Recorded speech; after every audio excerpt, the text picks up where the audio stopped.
State might go college, then it goes, what did I say, north to Roosevelt West, I'm in that direction, so, but anyway, it goes all the way west to Canis Road, so, that's my district. And I'm so happy to be here. It's, you know what, this is very interesting because I just left a, caucus retreat, and we were talking about, introducing legislation for housing and this very subject, so I'm happy to be here, willing to listen to you all and hear what you have to say so that I can take it back to the caucus. So thank you so very much for inviting me. Good evening, everyone. My name is Jordan Thomas. I'm also not an elected official. I'm a candidate for the at-large nine position for Little Rock City Board. And just thank y'all for having me and look forward to listening in. So. Thank you all for coming out. It means a lot for you to show up because that means that you care about your community. We really appreciate you. For those who didn't show up that we sent, letters to and ask them to come and they didn't respond, nor did they show up. It's what I'm going to be campaigning against you. I'm going to do whatever I have to do. I'm going to knock on doors. I'm going to phone bank. I'm going to beg for votes against you. Because this is important to our community. Our communities are dying, and we want to thrive. Next, we're going to have testimonies from some tenants about the challenges they face renting in Arkansas. Before they come up, I want you to know that Arkansas Community Organization, we are a part of a nationwide movement with Centers for Popular Democracy. Not only is housing horrible in the state of Arkansas, but all across the nation. And if you visit the Center for Popular Democracy's website, you will see all of the community organizations across the United States who are now fighting for clean, green, safe, healthy, affordable housing. With that being said, Ms. Norma, would you come up and give your testimony?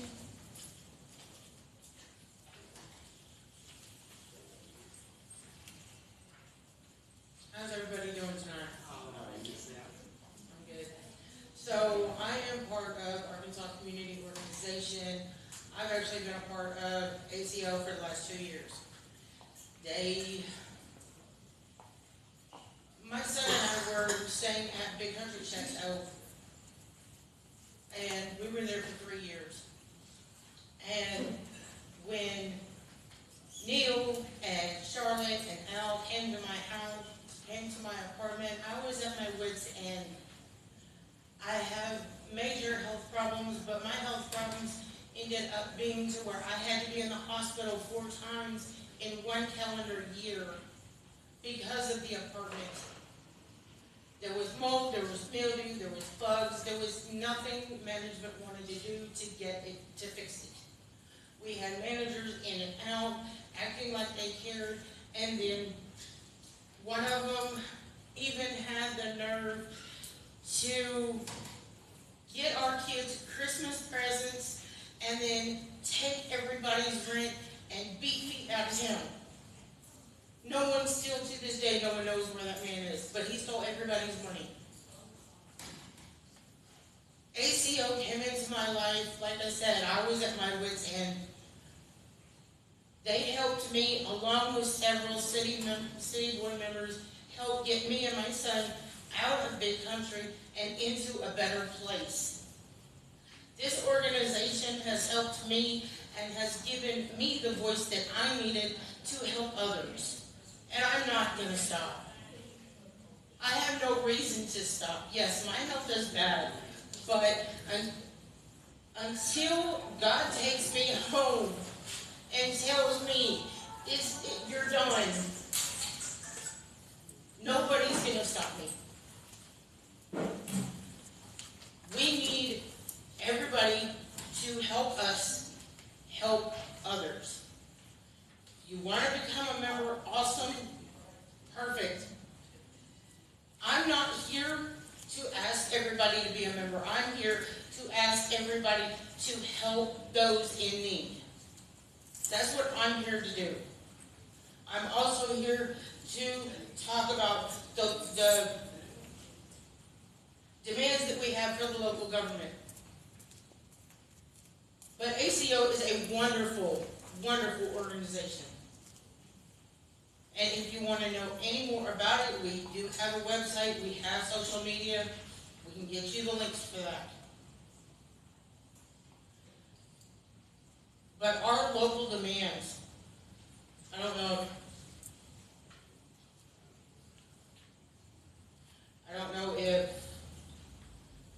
I'm just supposed to do the local demands right now or not, but, all right, thank you.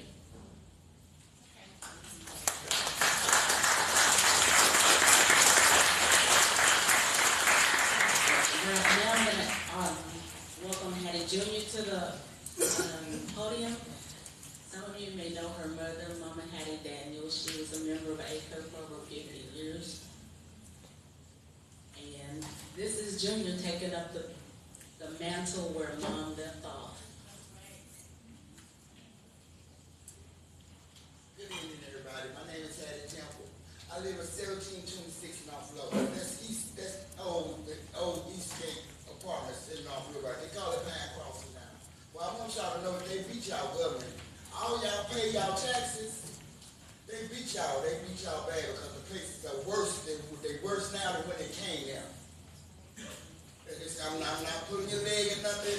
I moved from Hickory, which was the old Heritage House. It's 11 floors. They didn't do the roof. And right now, if you go up there and look, I swear you'll swear something will fall down off on you. I talk about this everywhere I go. It's one of my passions because I promised them that they weren't going to get away with it. Now, where I live at Eastgate. On this board over here, you see this picture where all this caca stuff is in this girl bathtub? The little girl had 3 kids all in her bathtub taking a bath on a Saturday evening, and all that came up. This is happening in her apartment 2 or 3 times. For it to get fixed, we kept on doing write-ups and doing write-ups and doing write-ups. So I stopped the house authority. Mr. Stead he retired now. That's how it got fixed. I had to go get house authority. And they don't let house authority, we don't know, they change management every 6 months. Every 6 months they change management, so when they tell you to put a work order in, 30 days, they give them 30 days, and then they change this 6 months. So every time you put a work order in, you have the same work order for the same thing. And when they come to your house, they have to do it so they have a excuse to come back. But I just really want y'all to know that they beat the government. All their millions of dollars. We don't have no security. Now, when the house authority had us, y'all, we didn't have the problems that we have in there now. We had some bad stuff going on, but it wasn't like it is now. Now we got people living in our apartments that don't even supposed to be there. People are congregating on our building sites. You know, people can't even go wash their clothes at night no more because they're closing the laundry room because of the outside people, the outside element. The security guards supposed to walk the floors. They don't walk the floors. They sit at this all night. The fire doors are opening in these high rises where these folks can get in because they done broken, but they just come in. They ain't got to come past security. Now where I stayed, we supposed to have gates. You know they done pulled down all the wrong time gates. Brand new gates ain't never been shut. All that money spent for that. Well, you just asking for some help, y'all. Seriously, we really need some help. Somebody to listen, go in there and fix the stuff because all that money. Because if you look on Night Development webpage, y'all, you can see how much money they spend for development of all these buildings they say complete, and half of them ain't livable right now. They're not nothing like the specs of what the building they turned in looks nothing like where you at. So I just want y'all to know, please help us. And Acorn is a good place, you know, y'all. I was one of them people sit by and be quiet, but they made me mad one day, and I called Mr. Neal. I said, I'm tired now. I'm just tired. You know, I said, I'm tired. He said, what you want? I said, I want a press conference. He said, when you want the press conference? I said, I want it Wednesday. That Wednesday, I want to get the preacher to pray for me. I'm going to show you how God feels my heart, y'all. When I come out of my apartment building, I see the news department, Channel 11, and Arkansas Democrat over there waiting for me to come to the park. I didn't need nobody to pray. It already been prayed in there. That's right. You know, I did 2 press conferences on the same building. The building still, nothing's never been done at that building. You know, through this reminder, we wrote the elevator with the asbestos trash, y'all, and I'm not telling you no story. We wrote that they had one elevator, and they would cut the elevator off for 45 minutes twice a day, and they take trash up and down, and then I get a letter from the, when I make them send me to the motel and stuff, getting on my couch, in the corner of the letter it says from every 8 inches of ceiling they took out is 4.3 centimeters of asbestos. Nobody's listening to me though.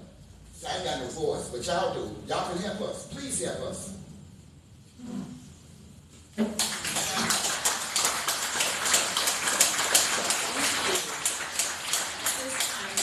there any member of the community who is having a housing issue that is a member of ACO that wants to come to the podium?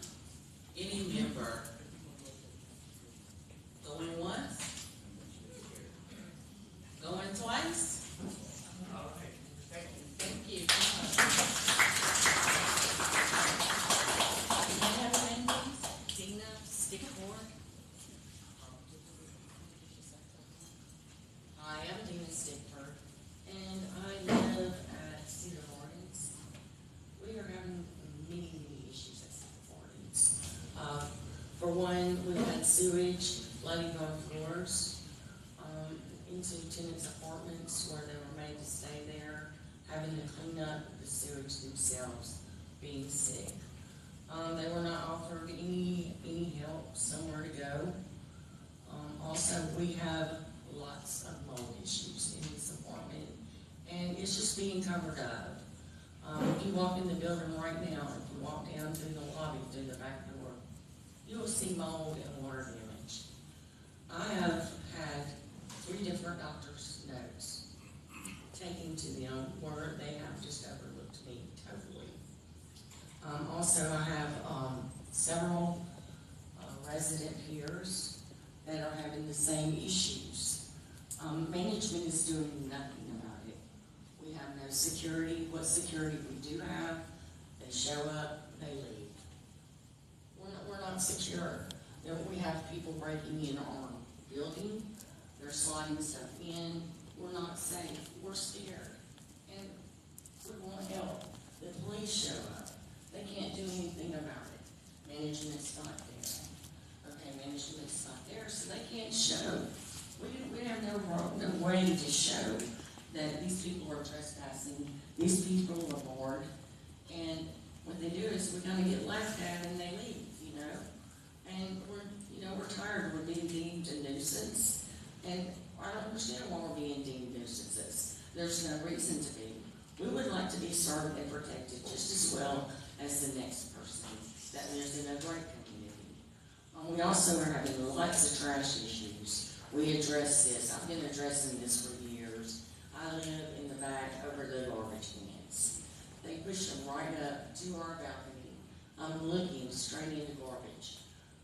We've had fires break out where me and some of the residents actually put out fires. We get no thank yous, no good job, nothing like that. We're basically just left over there and we're being neglected.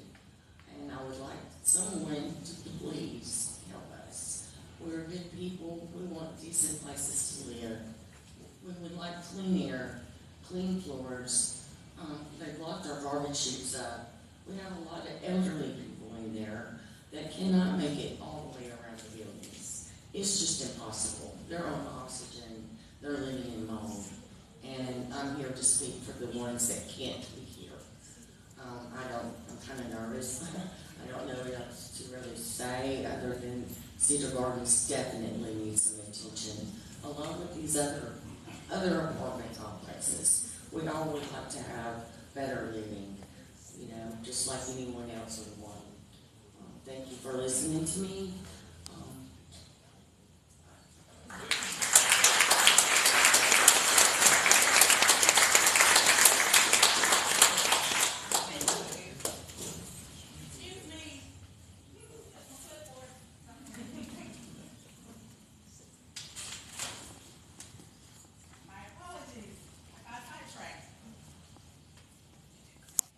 Is there anyone else who lives in the community who wants to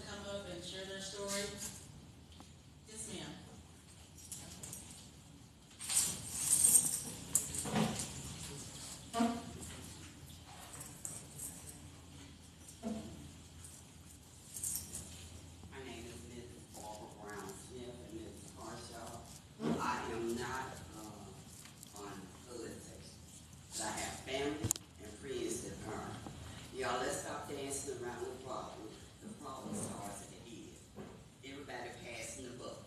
Federal government passed it to the state, and the state passed it to the local level. The problem is there. And one of the legislators several years ago tried to get an ordinance passed, amend the ordinance, Arkansas landlord ordinance, and your legislator voted it down because they're not living in the condition that you all are living in. But I thank God to know I'm blessed, but nevertheless, my heart is concerned for all of you all. And I attend board meetings because me and Ms. Hattie, we live in North Little Rock. And I've been in present when she has come before them and they just passing her off. Y'all, let's start where the problem is. When we vote them in office, they think they become our boss, but we are their boss. We the people. And when you find that they're not doing it, go to the poll and vote them up out there, because they only, Arkansas allows outside companies, real estate companies, come in here, purchase these, manage these complexes. They get all this federal money and doing nothing for you all. And they don't live like that. You pay taxes down through the years, so let's go start at the top where the problem is. And I see this young man, I used to live in Laurel right now, very active with the city of Little Rock, and I'm gonna be checking you out. And of course, I know Mrs. Springer, and I'll be checking you out too. And like Mrs. Harshaw, our campaign just is hard against you if you are not seeking, because we pay you all. We vote you in the office, so we're your boss. So let's start where the problem starts at, and that's on the federal level. Do your homework now. Because all they doing, lobbyists and that greasing their palm, going home to their nice home, running water, they're not being bothered with moles and security, the kind of myth you all living in. That is ridiculous. So thank you, Ms. Harshaw, but start at the top, the federal, because they passing the buck, or your lobbyists greasing their palm and turning a blind eye and a deaf eye to you all. You don't deserve it.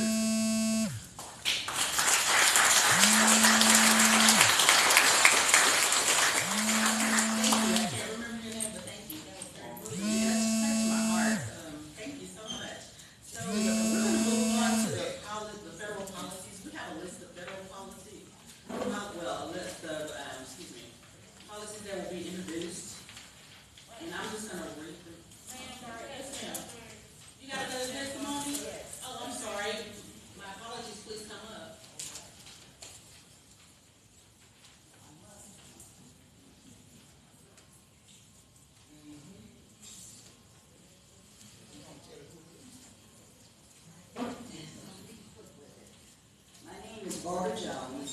I've been in where I stay, which is called Madison Heights, but it should be called back to Highland Court, because that's what it's going back to. It looks gorgeous on the outside, but it was owned first by St. Louis, because they're the ones who built it, but the state bought it back. I'm one of those inquisitive people. I find those things out by going to the lawyers, asking, having to get lawyers to help me out. Don't mind paying money, but the tenants are afraid to say anything, to do anything. That's why they're getting anything. They went up on my rent $223 more than what I was paying, because they're supposed to be based on my income. Oh, Miss Jones? I said, oh, you know my name? A lot of them know me because they call me the lady with diarrhea, because my mouth won't stop running. I tell things, but I be telling what I know, what they need to know. But that's when something happens, they're running to me. They scar my car up, take eggs and put on my father's car, won't take the trash when they should. In the front, yard looks great. You come in the back, grass higher, I can't even look out to 12th Street where I'm trying to be inquisitive.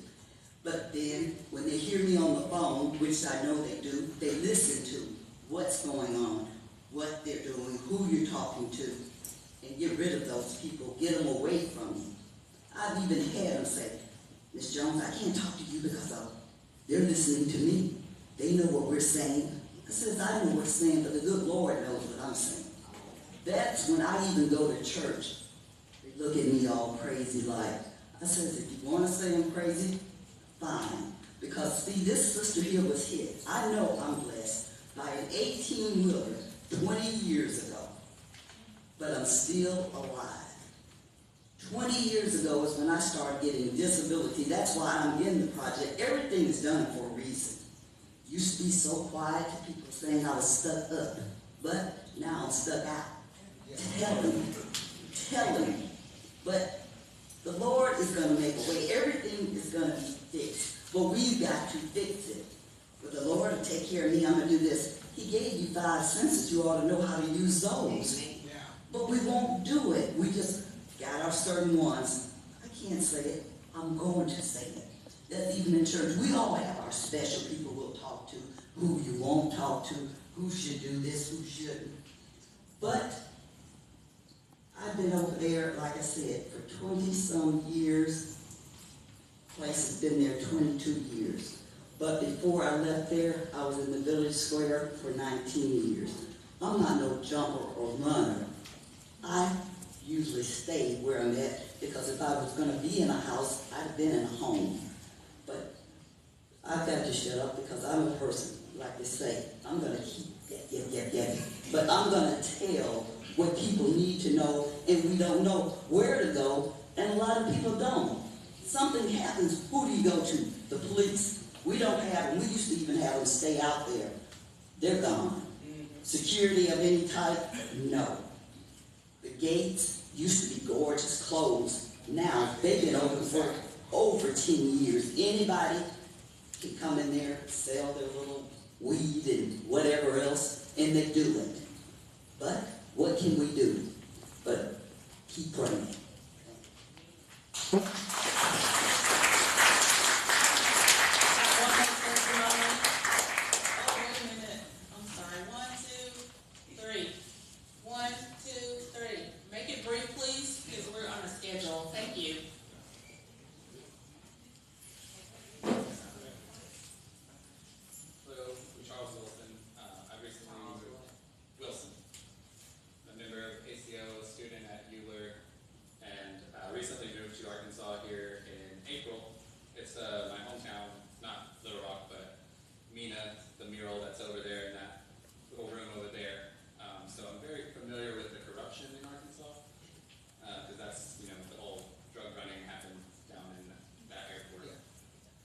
Then coming up here thinking Little Rock has housing codes. That shouldn't matter.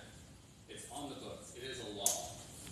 So all of these people that are conducting their businesses are doing this as criminals. They don't register their properties. They don't maintain the codes. And then they send all of our money out of the state. So what is our local government doing about it? I know for years people have been bringing this issue up. Since 2019, this was put on the books. And in 2021, the state took and made Act 1052, subsection H, allowed Little Rock to actually start enforcing these laws. What have they done? Absolutely nothing. There are dozens of open court cases sitting there right now. I just had to leave my home because the city would do nothing to help me. The state, I've been trying to reach out to them, but state law says they're fine, kind of. So my main ask is just that we start actually enforcing the laws that are on the books. It's not fair that when we are negligent in our duty as citizens, they will take us and put us in the county detention center. Yes. Whereas all of these other people, it's also within reason and within the law for writs of garnishment to be issued against these companies. They can take the money, the government can take the money and then allocate it to contractors to fix your house. They can create escrow accounts where you pay into the escrow until your house is fixed. But instead, they just give free passes to these people who don't even live in the state. The company I just had to leave, American Avenue, owned by SFR3, has $3.5 billion worth of real estate across the nation. There's no excuse for them to not be able to figure out how to follow municipal law. They own 112 properties in Little Rock alone, and not a single one of them are registered, and every single one that I went and knocked on their doors had the worse issues than I had. One lady did not have a kitchen floor for 3 months. If she were to walk in her kitchen, she would fall directly into her basement, which was flooded with over a foot of water. Code enforcement says they can't do anything. Why? Why do we give code enforcement officers badges if they are not actually able to enforce anything? They give them a slap on the wrist and they walk away. So, all I want is for the local government to step up and start enforcing municipal laws. Thank you.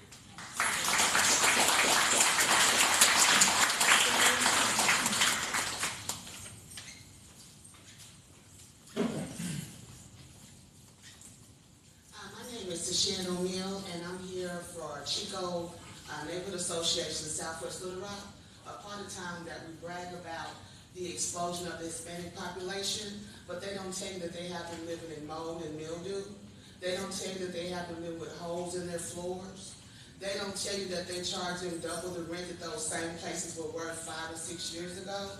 They don't tell you that because that's the big secret. Everything that's done now is not an accident, it's all by design and plan. It's been in the plan for a long time. They had to have a place to put the homeless, so they pushed in the Southwest. They had to have a place to put the elderly, so they're down there in high rises. High rises, let's talk about Buffington Towers. Buffington Towers elevator was out. Do you know it was out for weeks? They had them calling the fire department to bring them down 6 and 7 flights of stairs so they can go to doctor's appointments. Now, why would a city that asked for a tax increase allow their service to be used and abused like that? Why would they charge an apartment complex a fine every time that fire department had to come and make up for their mistakes? And here's the kicker. When you go to that apartment complex, you will see that they're going to ask for more money for all of the things that they need to fix. Mold in the air conditioners haven't been changed in 15 years. Folks got all kind of problems in their lungs because of that. Yep. When you go past a place, you'll see where it was owned, it gets sold, and the grass is 12 feet high on Main Street. The same street the code enforcement have to pass by, but they don't see it. The man of Little Rock say he lives in Southwest Little Rock. I asked him, do he drive like this? He got to. Because if he tried the same streets I see, he'd stop and say, this has got to do something about this. I want everybody in this room to make a friend. We are too divided. There is 9,000 organizations doing the same thing. It makes no sense. That's why they ignore us. It's 5 over here, 10 over there. If all of us go to City Hall at the same time, they can ignore that. Your problem is the federal government, but it starts here. Your mayor and your city board directors, your housing, they are not doing their job. And I won't give another dime for a tax increase till I see what happens with the money before and before and before and before.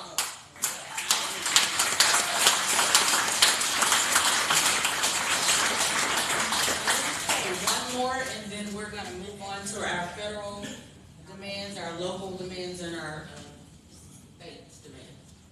Thank you.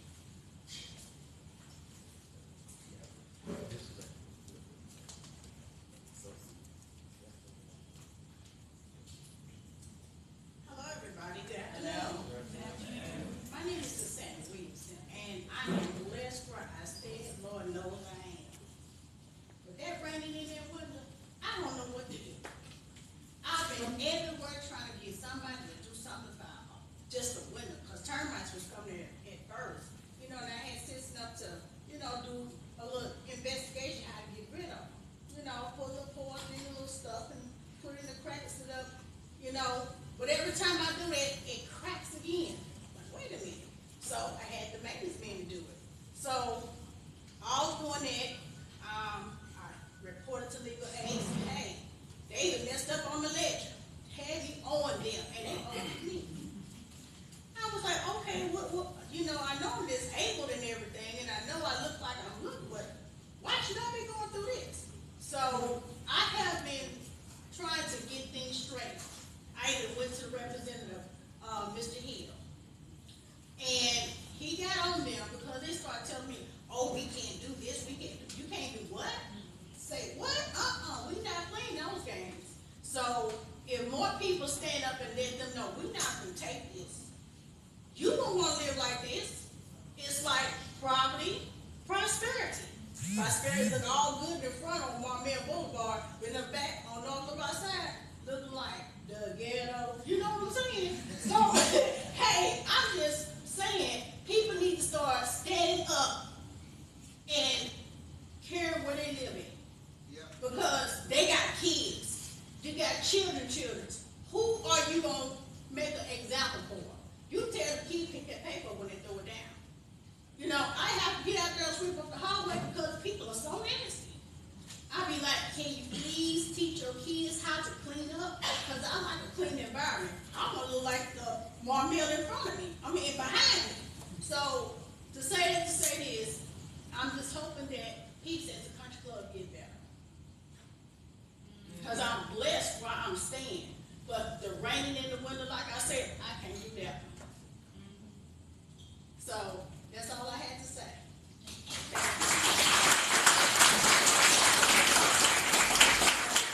We're going to introduce some of the ordinances, some of the federal,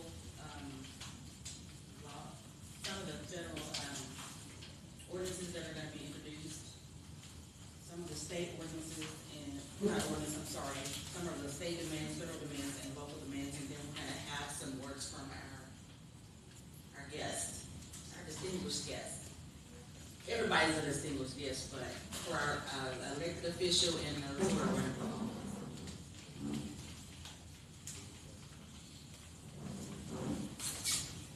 So, on the federal level, I don't know how to say this, Ocasio, Cortez, and Sanders are introducing a Green New Deal for public housing that authorizes up to $234 billion in spending over 10 years to repair and transition all public housing into energy efficient homes. Repeals the Fair Cloth Amendment, which limits construction of new public housing. Then we're gonna have they're strengthening, one of the demands is to strengthen HUD enforcement and its policies that allow tenants to organize and set basic habitability standards for all HUD-funded housing. We need to hold HUD accountable for all non-compliance with its own policies. So y'all know that people who live in HUD housing, they have outsourced some of that stuff, and so we're having a hard time holding them up to their own standards. We want a total reformation of HUD. We don't want any Wall Street landlords. We want to prohibit large financial corporations and hedge funds from owning single-family rental units and requiring to sell current single-family homes and rental units to either the tenants, not-for-profit organizations, and to other non-corporate owners. So if we can get that law on the books, then we can probably get rid of a whole lot of people who live outside. If we can get that law on the books, then we can probably get rid of a whole lot of people who live outside the state of Arkansas who are taking our money. We want laws that state that housing is a human right. We want to invest in decriminalizing homelessness, increase funding for shelters, permanent supportive housing, and services to reduce homelessness. This can be funded by taxes on the rich. As you know, the rich people don't pay their fair share of taxes. I'm tired, I'm poor, and I'm broke, and I'm tired of paying all these taxes. No more taxes on low to moderate income people and middle class. We're tired. We want social housing that develops a social housing development authority. It establishes a social housing development authority under HUD to acquire and convert corporate-owned vacant, underutilized and tax delinquent properties, public lands, and other real estate into permanently and deeply affordable social housing, and provide tenant organizations the first opportunity to purchase their own buildings before owners can sell to another private landowner. As you know, every time somebody gets caught doing wrong, substandard housing, what they do, they put the property up for sale and sell it to one of their cousins. And we still have the same problem.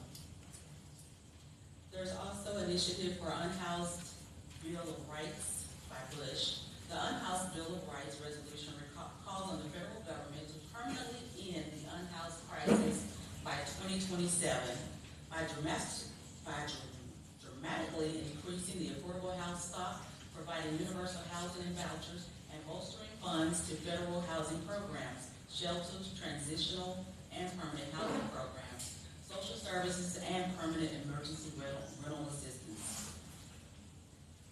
And last but not least, to directly fund the creation of permanently affordable housing. How many of y'all want to own your own home? Don't you think that over the years you paid enough taxes to buy your own home and have it totally paid for? Me too. So this directly funded and creation, this fund will provide $1 trillion over 10 years to create 12 million permanently and deeply affordable homes for our communities, prioritizing those most in need. This includes new public housing owned by mission-driven nonprofits, as well as community land trust and limited equity under cooperatives under community control. So this is going on at a national level. It's a national campaign, a federal campaign. It's for the federal government, but we also need this at a local level. The next presenter for our state. Oh, I'm sorry. Excuse me. We want you guys to come up. I'm sorry. Forgive me. From our congressional candidate, is that Marcus Jones? Yes, ma'am. Would you come up and tell us how you're willing to help us if we help you? Absolutely. I've been to move around a whole lot, and I don't think I need a microphone. Y'all can hear me back there. Is this good? Okay. So the first thing I'll say, first off, to ACO, thank you so much for doing this. What an incredible and amazing advocacy program that y'all have. And I'd say, where Neil's at, there you are, hiding behind your phone. This is not the first time that I've met with ACO. It's not the first time that I've talked with them. I appreciate everything that they're doing. I deeply respect everything that transitioned from Acorn into ACO now.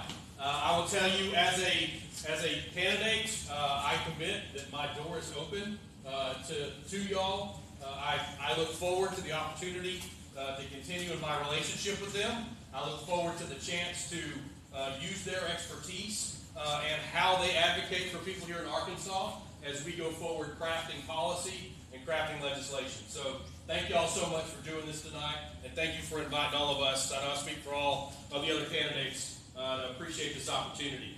I will tell you that I am a believer in home ownership, absolute believer in home ownership. It is the number one way that we can transition generational wealth. It is the number one way that we move people from poverty into the middle class and guarantee that for them.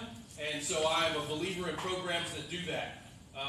We can go down through here, but I will tell you some of these I would need to see how the tax schedule would pay before I could blanket endorse them.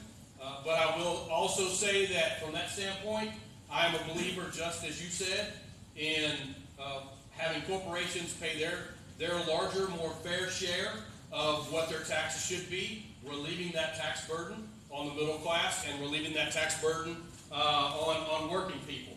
I'm a believer in expanding the child tax credit, guaranteeing it, and expanding the child tax credit, and the earned income tax credit, which we have seen has raised people out of poverty and putting that into the tax code. So I believe that the middle class and working folks shoulder too much of that tax burden.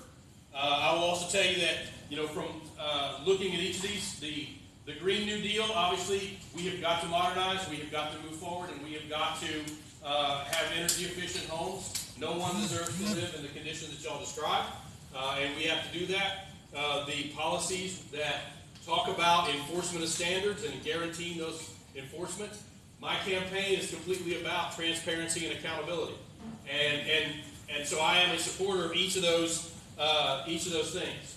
I don't know if everybody's familiar with this or not, but Vice President Harris has put forward as part of her economic plan a $40 billion initiative that is to expand many of the things that are here that we've all talked about as our concerns. Expanding affordable housing, expanding the opportunity for people to own homes, and moving forward with programs to do that. I am a believer and a supporter and a champion of that program and that initiative. The problem that exists right now, a very similar set of legislative measures were put forward under the current administration, and it was stymied in our Congress. It was stopped by the House of Representatives, which is, and I'll be very frank about this, a majority of Republicans. So if we are looking forward to having the opportunity for a President Harris to be able to champion working people and be able to put housing policy in place, there have to be more folks with a like mind in the House of Representatives. And currently, my opponent is not of that like mind. And so I will, I'd like to think that I can meet you where you're at. Clearly, I'm here to talk to you and meet you. And your values, your concerns are reflected in the votes that I will cast. I can make that commitment to you. I can't always say that I'm going to vote exactly like you would like, but I can guarantee we will have had the opportunity to discuss it, be that through my office or with me. So I appreciate the chance to talk with y'all. I appreciate the chance, and again, I thank ACO for doing this and for allowing us to come here, hear your concerns that are significant and understood.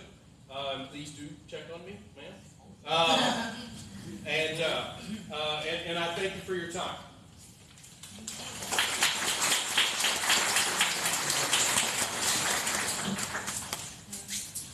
Our next topic is local, and that will be state policy, Ms. Karina. State policies, Ms. Karina. Thank you. While Ms. Karina's coming up, we have a saying: the people united will never be defeated. The people united will never be defeated. The people united will never be defeated.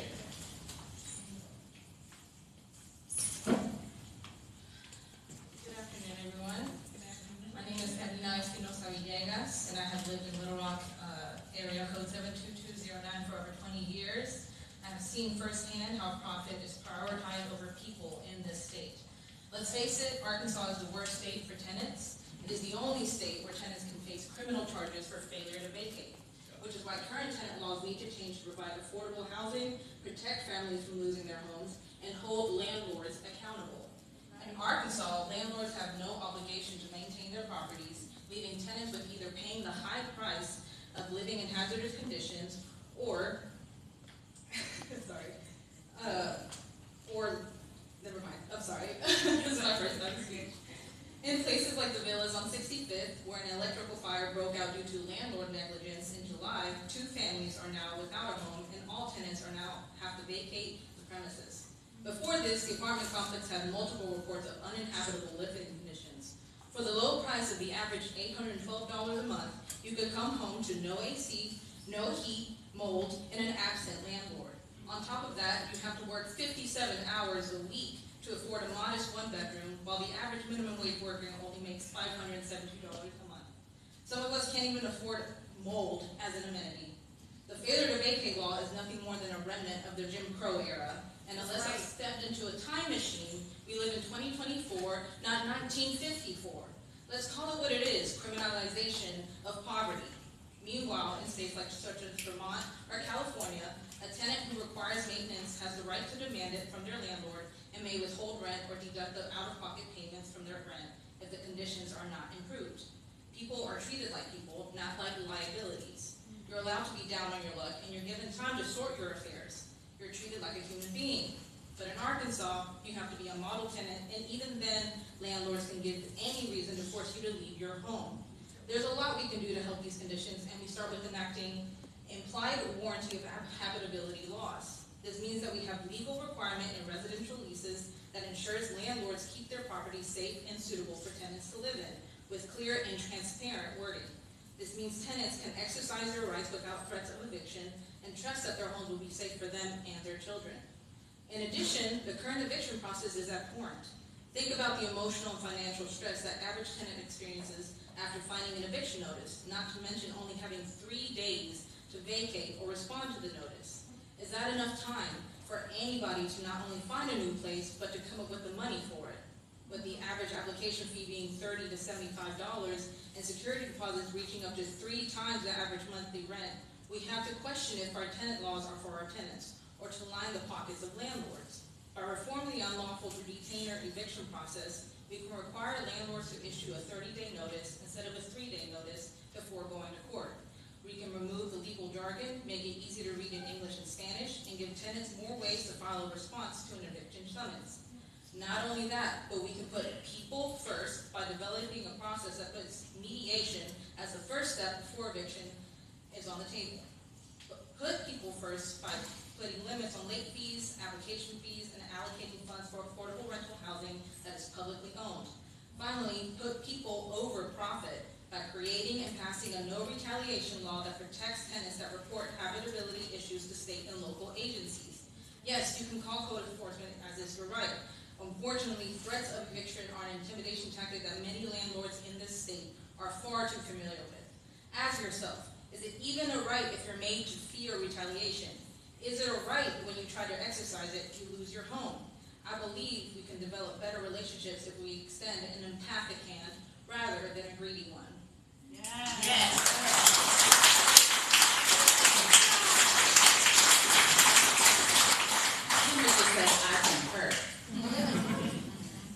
Next, Ms. Norma. Oh, I'm sorry.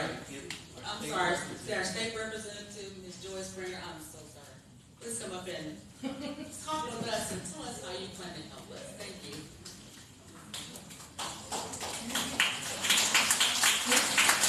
Good evening again. Good evening. As I said before, when I introduced myself to you all earlier, I told you that, it's kind of deja vu.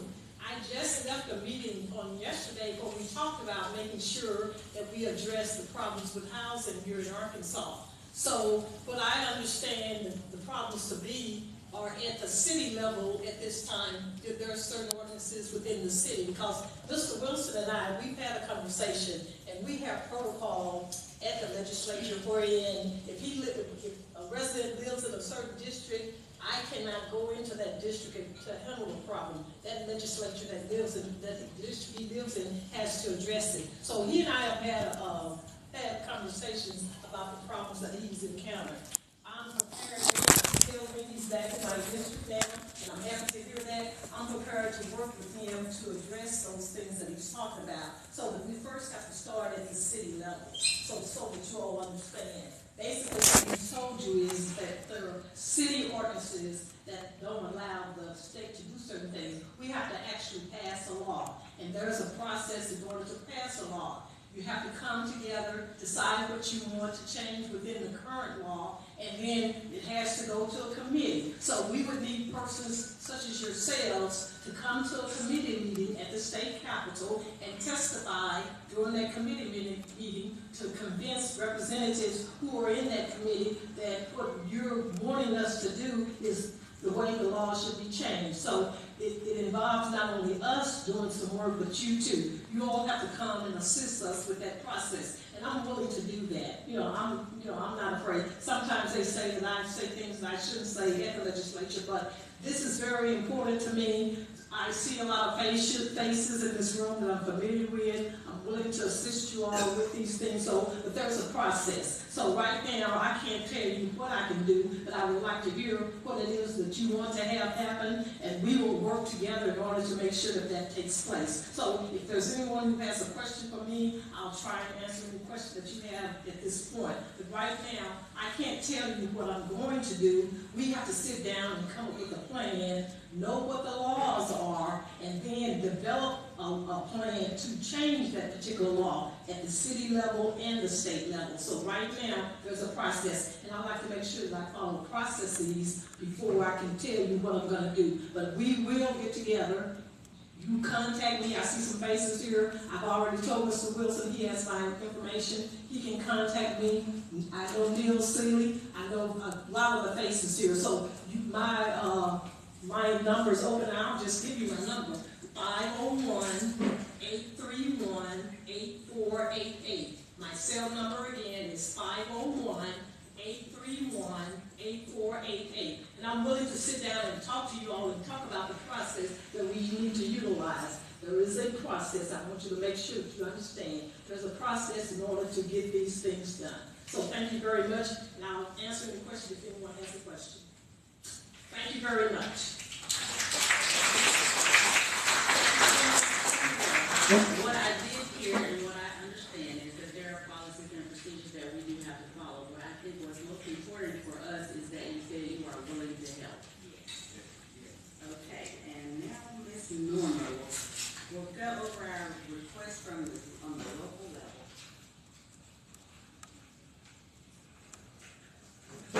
Hi, welcome back. So, I do have a list of demands for the local level. But what I did not tell you guys earlier is I am honored to be the Southwest president, or the president for the Southwest chapter of ACO. Okay? I did not hum about it. Well, it was more or less. I was vice president and the president took break. But still, everybody in this room, I know that you guys care about other people or you wouldn't be here. So, here, and I usually don't go by script, I just go by what's on my heart, but tonight I have a script, so if I stutter, I'm sorry. Enforce city and state housing codes. Hire and train enough housing code enforcers and officers to inspect problem rental housing and come back inspect shortly after the time period has lapsed for repairs to be made. If the repairs have not been made, the city attorney must file a case in district court and fine the owner of non-compliance. So, there's, like I said earlier, Big Country. They're in district court right now. Have they come to any court hearing? No. Have they paid any fines from even environmental court? No. They sold the property, thinking that that was going to solve everything. No. No, it hasn't, because now there's still people out of the house. All rental property owners must register with the city. City government should fine owners of rental property who have not registered with the city. I've recently found out that my complex is not registered. The owner has not registered the complexes that he owns in the city. I didn't know that. But now I do. So the owners need to get on what they need to get on. Little Rock and North Little Rock must pass a resolution acknowledging that there is a housing emergency and appoint a task force to include renters to find ways to address the crisis. Pretty self-explanatory there. The cities of Little Rock and North Little Rock must work with nonprofits and renter organizations to develop a land trust that would keep property affordable and find ways to get funding to build rental housing that will stay affordable. We need to have affordable housing, period. Biggest one that I know of is to pass a no retaliation ordinance. There are too many people being threatened with eviction, being threatened with the cops, being threatened because they speak out. I get I get people that are afraid. I was at one point. I'm not anymore.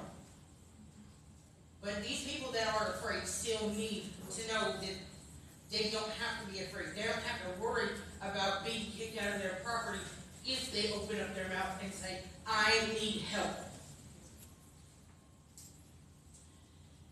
The cities of Little Rock and North Little Rock should work with tenant groups in project-based Section 8 and RAD housing to force HUD to maintain basic habitability standards and the rights of tenants to organize. Again, people are being threatened if they open up their mouth. I was always told, if you don't open up your mouth, nothing's gonna get done. Sadly, these people are too afraid to open up their mouth. So please, if you have anything to add to this, if you can tell us anything that is gonna help with our local situation, please, come up and talk.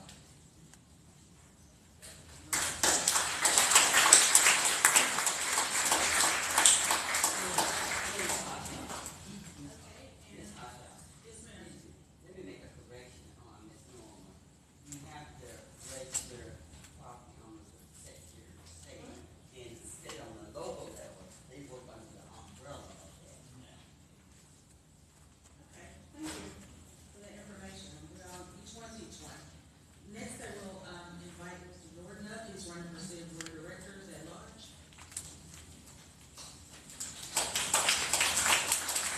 Thank you. I can't believe I got to follow Miss Norma. So I'm going to do my best. She's a great asset for y'all. I've seen her at multiple board meetings, always voicing her opinion very strongly. So she does a great job. So yeah, I mean, obviously that was a great list there. Like Ms. Joyce said, I can't really speak to exactly what I'm going to do. Obviously, this gives me a lot to work off of. Again, hearing Ms. Norma at the board meetings, I certainly saw the surface level of the problem, but I didn't know the full extent. So I'm certainly glad I'm here and learning, on what everybody's challenges are, and I certainly want to help out in any way that I can. I will say that a lot of the research I've been doing lately is more on the abandoned houses and stuff throughout the city. I know we've got something along with 500 something abandoned and vacant lots, which is a major problem. These buildings and lots, they attract bad activity, right? Drug use, criminal activity, fire hazards. They bring property value down. So the biggest underlying issue I've been hearing is that developers, investors, it's hard to work with the city. It's hard to get these houses turned around to a livable residence where we can actually put families in them. Turn these neighborhoods around. Like somebody was saying earlier, home ownership is a big deal, right? There's a generational wealth. It lowers crime in that area. Children do a whole lot better in school, right? When they're got that foundation as far as living in a home. So and really your tax revenue goes up, right? When you've got somebody in the home paying property taxes. So there's a ton of benefits there. Again, that's been kind of some of the research I've been doing as far as maybe trying to expedite that process and turn a lot of those homes around. I will say, going back to the renters issue, it sounds like at the end of the day, accountability, right? That's kind of what I'm hearing from everybody. People got to be held accountable from the top level all the way down, whether that's the city board, whether that's code enforcement, whether that's housing. That's the theme I'm getting. So, again, I can't speak exactly to how I can necessarily do that, but, I would certainly say I'll do everything I can to make that happen. So, again, my name is Jordan Thomas. I'm running for the at-large 9 position. So great to be with y'all tonight, and, yeah, that's all I got.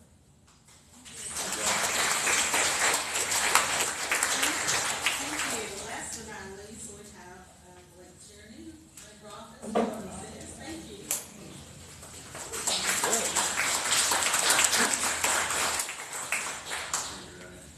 Thank you all for being here. Thank you for sharing your stories. Thank you for sharing your demands for the different levels of our government.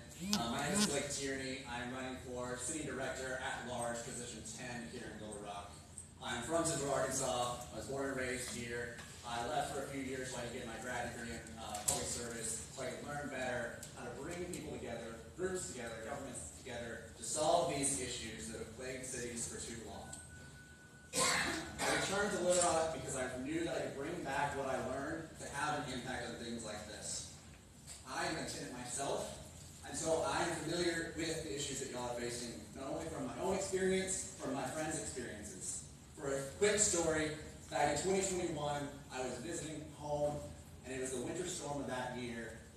And I was spending the night with one of my friends, and we got a call the next morning that one of our friends had died because of carbon monoxide poisoning, because that apartment did not have carbon monoxide detector in that home.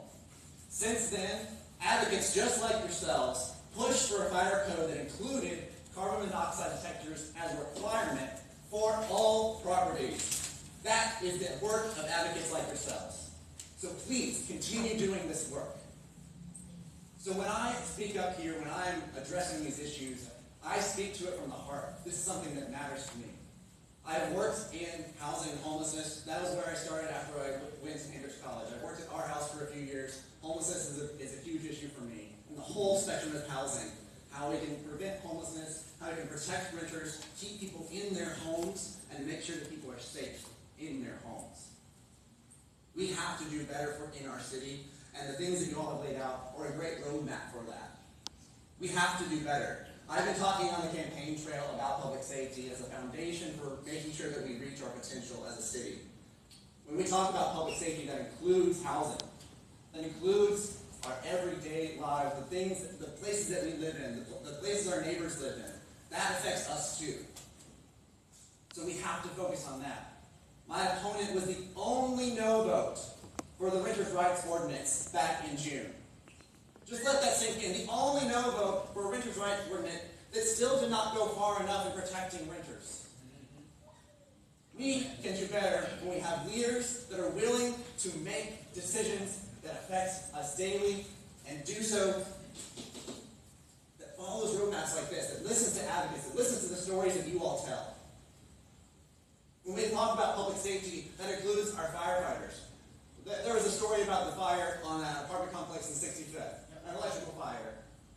That is because that apartment was not up to code. Think about all the firefighters and the money that was spent because firefighters had to respond to that and the danger that they were put in because we didn't have housing that was up to code. When we talk about public safety and we care about not only our renters and residents, when we talk about caring for our firefighters, we talk about caring for our police who are stretched thin responding to all sorts of issues, but housing is key to safety in neighborhoods. If we care about police, then we care about housing. We have to do both. We have to care about housing so that we can care for our public safety throughout all aspects of our lives. So this is what I plan to do. I plan to do the best that I can to make sure that we follow this, that we enforce those city codes, that we make sure that there is no retaliation ordinance. We can do that in this city. I want you all to join me in making sure that happens. I want you all to join me in my campaign, knocking on doors, making calls to voters, making sure that we change the leadership in this city. My opponent has been in office for 32 years, and things have been stuck for way too long. It is time for a change in this city. And these are the things that we can do to change it. I have over 10 years of experience working with groups and governments to make sure that they collaborate better, that they make data-informed decisions, and that they make effective decisions, implementing policies as well as passing them. I know what it takes to get this job done, to make this city work better for everyone in the city. To get things like this done, to make sure we enforce the codes in our books, and make sure we have better ones and stronger ones that protect residents. So please vote for Blake Tierney for position 10, City Director, in November, and please join me on the campaign trail. Thank you.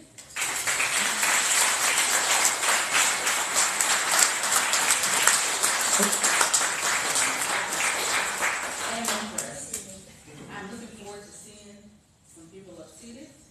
I'm looking forward to helping. I'm going to give me a new pair of tissues. Because we got lots of work to do. I just want to reinforce that I appreciate each and every one of you coming out. You are all distinguished guests. You are all important to me. We are each other's keepers. If my neighbor doesn't eat well, if my neighbor doesn't have a clean, safe, affordable place to live, then I'm not safe because I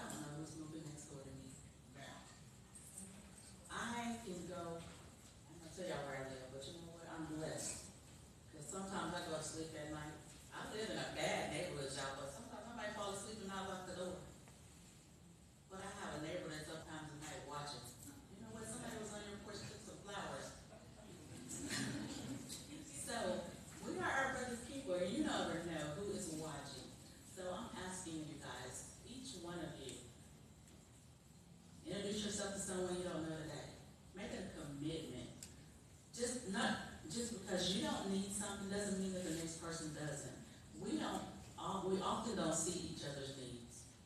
All of us are working 2 and 3 jobs just to maintain what little we have.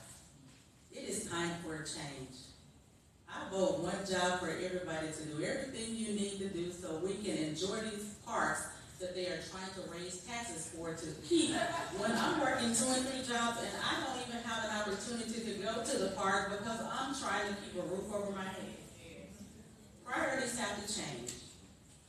We are going to open the floor for citizen comments. If you have any, we have a few more minutes left. If you have any comments, you want to say something, you want to join ACO, we have organizations throughout the state. Arkansas Renters United has made history. We now have chapters in Fayetteville and Fort Smith. And we have a Facebook page for throughout the state of Arkansas, and we're growing. If you would like to join a community organization, it is a nonprofit organization. We do thrive off membership dues. They're not that expensive. You can give up a McDonald's meal for a week and pay your monthly dues. So come out and join us, be a part. In the past, we have been able to elect people who have sit on the city board. Our chair right now is one of the justices of the peace. She couldn't be here tonight because she was in the Justice of the Peace meeting.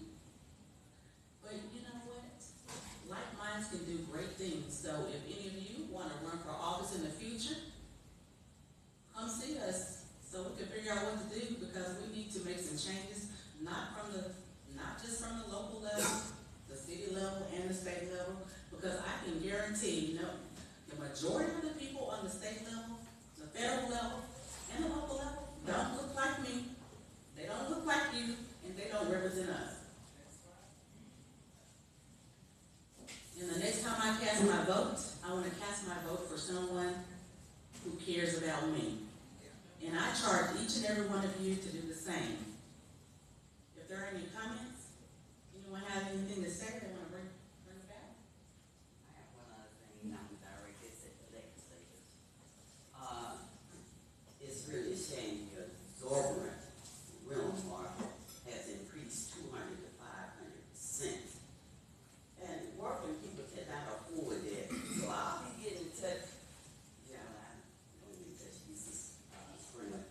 Because that is ridiculous.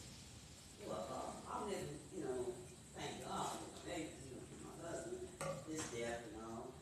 But every time, all these exorbitant fees that they're charging you, and as I say, the rent market is jumping to 200 to 500%. And that's no luxury. They advertise anybody put out a flyer. But I will get with you because that's something that the state of Arkansas needs to put a cap on with this rent. We thank you all for coming out. I want you to know that you are not the only people that were invited. You were the ones who took time out of your busy schedules to come out and see us. And we appreciate you.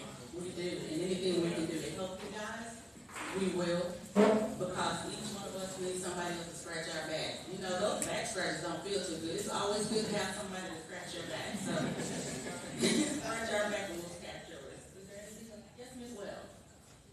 I just wanted to make a service announcement quickly. I'm Kathy Wells, civic activist, and you have talked about voting people in. Remember, you must be registered to vote at your current address. The deadline to make sure that is October 5th. And the other thing I want you to keep in mind is we got a long ballot, and you have to persevere all the way from president down through the state and the county and the local folks. You're just going to hear from some candidates. Then, and only then, at the bottom of the ballot, after voting for Chief Justice and some ballot issues, do we have that famous 1 cent city sales tax. So there's a famous problem in voting is a lot of people vote for president and they quit and they leave the ballot booth and they haven't got to the end of the ballot. You have got to vote all the way to the last page, to the end of the ballot, to vote on the city sales tax. Thank you. Thank you. Okay, so what I heard was vote on the back of the page first to no for the city tax. Then vote for the president.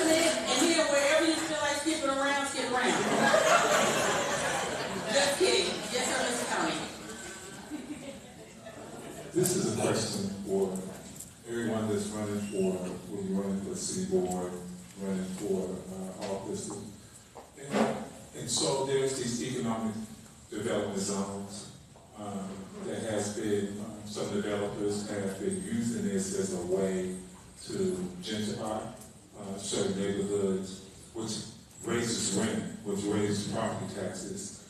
And there's no freeze, there's no freeze on rent in these areas, no cap on rent in this area. So you have a lot of people who all of a sudden, where they were paying $400 or $500 or $600 in rent, now they're paying $1,200.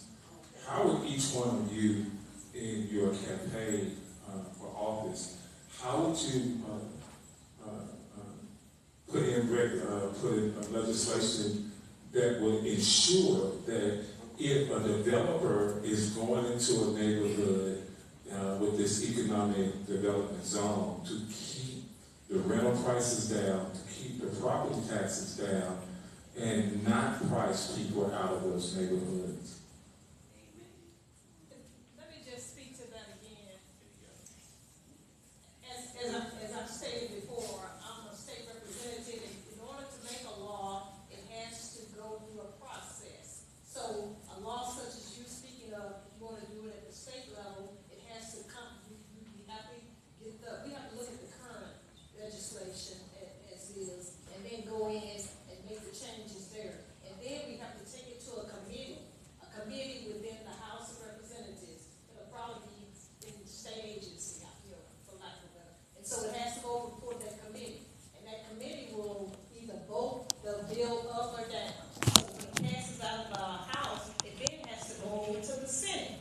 Then the Senate has to go through that same process. They have to either vote it up or down. And then once it makes its way out of the House, if it passes out of the House, there needs to be at least 50 votes in the House, and there needs to be at least 18 in the Senate.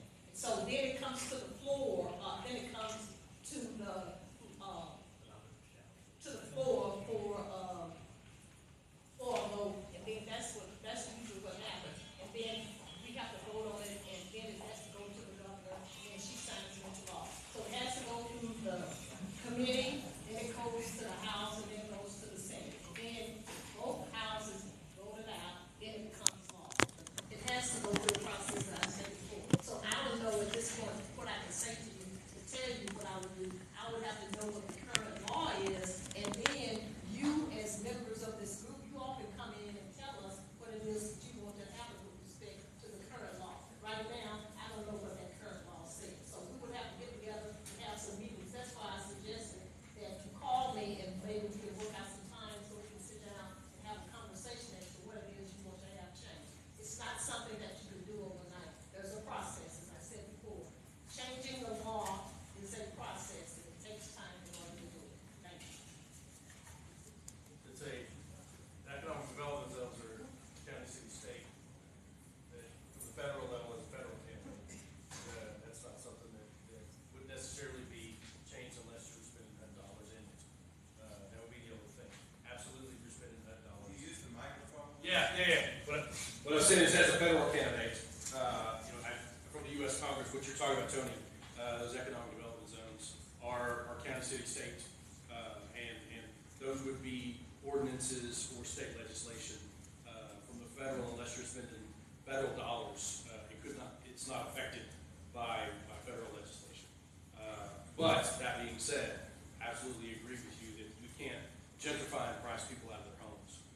And so, much as I call him Blake, doesn't know him, but Mr. Tierney talked about is the roadmap that y'all have established lays out excellent places and lays out the right words and the right rules that need to be put into place to do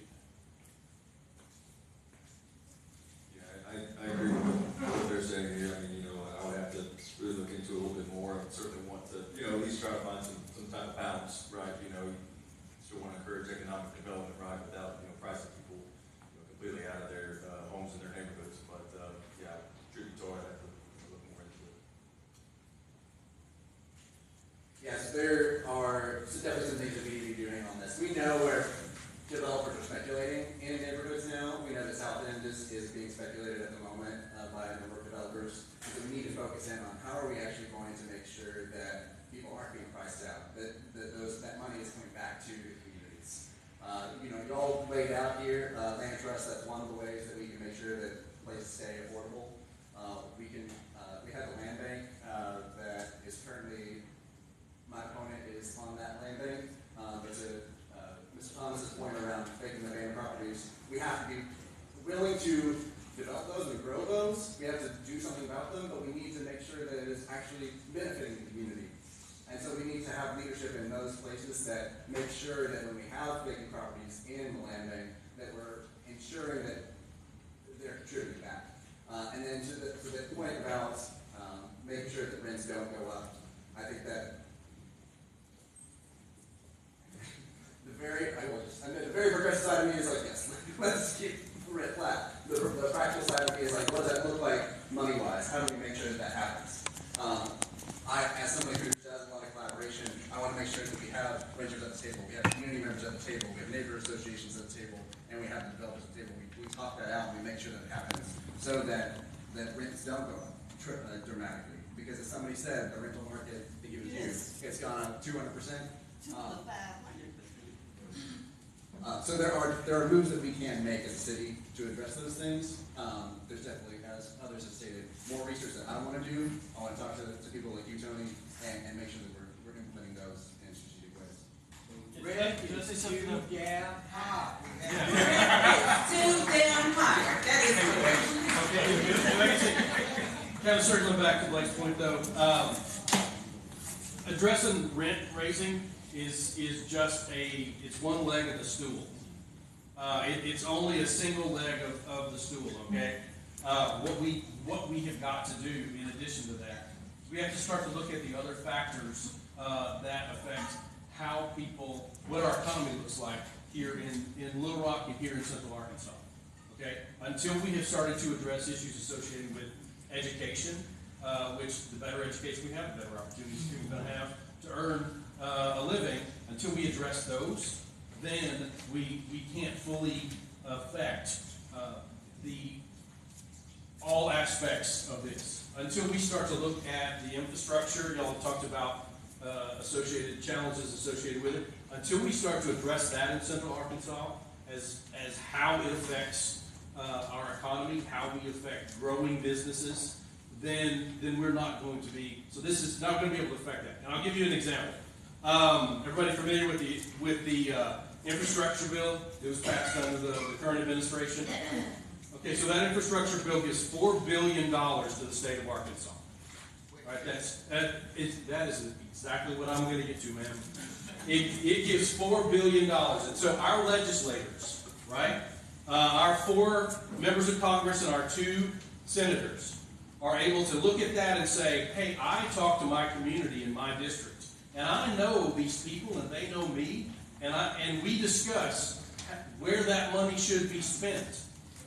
And they have the opportunity in a nonpartisan way to take that and then propose where that money gets spent. So for example, and I am a Democrat and I am giving credit to a Republican.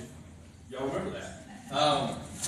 For example, Senator Bozeman addressed about $200+ million worth of projects, 33 of them, and submitted those and said, here are places that we can have a benefit. If you don't submit those projects, then that's decided by somebody in Washington who knows nothing about the district. All right, so 3 of our congressmen and 1 of our senators took the time to submit that, to say, here are places where our communities will have a benefit from this $4 billion that's going to be spent in Arkansas. Because that is a component of how we address our economy, and it's one of the legs of the stool. I will tell you, my opponent doesn't do that. My opponent does not participate in that process. So for those of y'all that paid your taxes and expected that money that's going to get spent here in Central Arkansas to benefit based off of your conversations with your representative, that did not happen. And so this is exactly, where did it get spent? It gets spent wherever some bureaucrat in Washington thinks it needs to be spent, as opposed to where people in this community communicating that to their representative, as opposed to where that gets spent.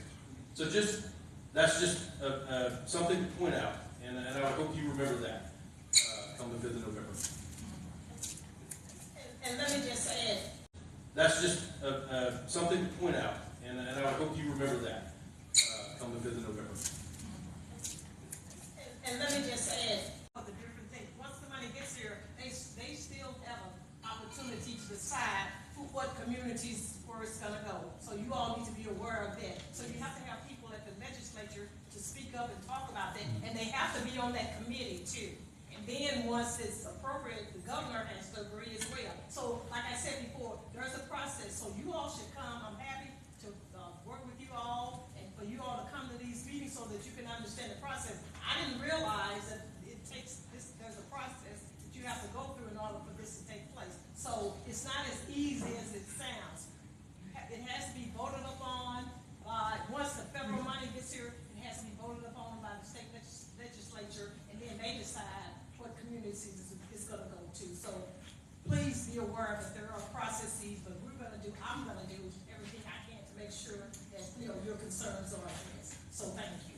Okay, a little housekeeping, we may give a shout out to the City Board of Directors, Mr. Virgil Miller. Thank you for coming, welcome. Did you want to address us, sir? I want to give a shout out to Ms. Gloria Wilson, who's one of the founding members of Arkansas Community Organization.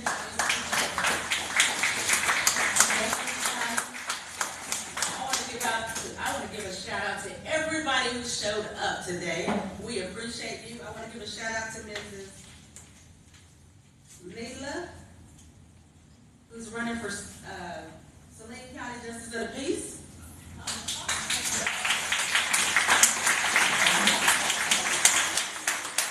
Everybody that I missed. Owen? Owen? I'm Owen Haynes. I'm also running for Saline County Justice of the Peace.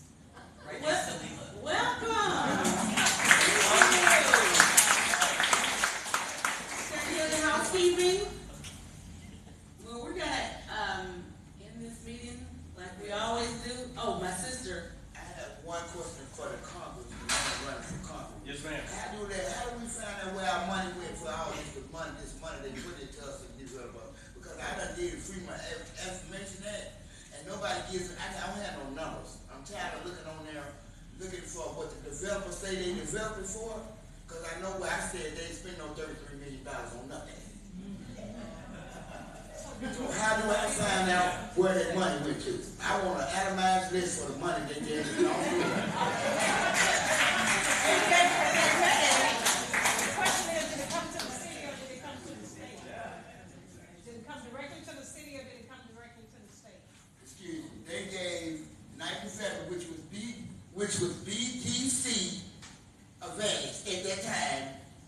They gave them so many $1 million, like the building I'm telling y'all about the what it looked like the ceiling gonna fall. They gave them $16.5 million, and it's got $2 million in that building. People still got problem. They're going to help to move people. They got to move people out of there because their floors is buckling up and all that. Right now, they're moving people to the other building next door. It's full of mold. She had to deal with this. No, the federal, he said the government money. The government gave them that money. Not nobody can get them that money. He didn't secure what Representative Springer said. Yeah. So I'm trying to figure out, did the money come directly to the city of North Little Rock or did it come through the state or where did it come? It came, I'm gonna put this right here. When they came in the snow, but then the snow came and talked to us and told us that they was remodeling us. And my only question was, what's gonna happen to us? She said she had us. Since then, she has retired and left. A whole lot of money didn't make it to them places. And we know that by the condition didn't see. I can say that because I live there. I ain't got to have it on paper. I live there in the buildings, and I'm telling you that money. Okay, Did so you send the FOIA to the North Little Rock City Council? Excuse me. I go on the constant basis. Mary always tell me when I come to this podium, hey, keep it up under 2 minutes now. Hey, go on now. Just like she said, she's brushing me off. okay, so we'll look into that. Well, I'm asking because I've been asking everywhere. When I get, apparently we need to figure it out. I would love to give you an answer. I'm not currently a congressman also. And so once, I can pledge to you that once I am, this is something to address. But understand Representative Springer's point of the money allocated from the federal government, it makes, which stream it came in, I'm not sure, but you've got a very valid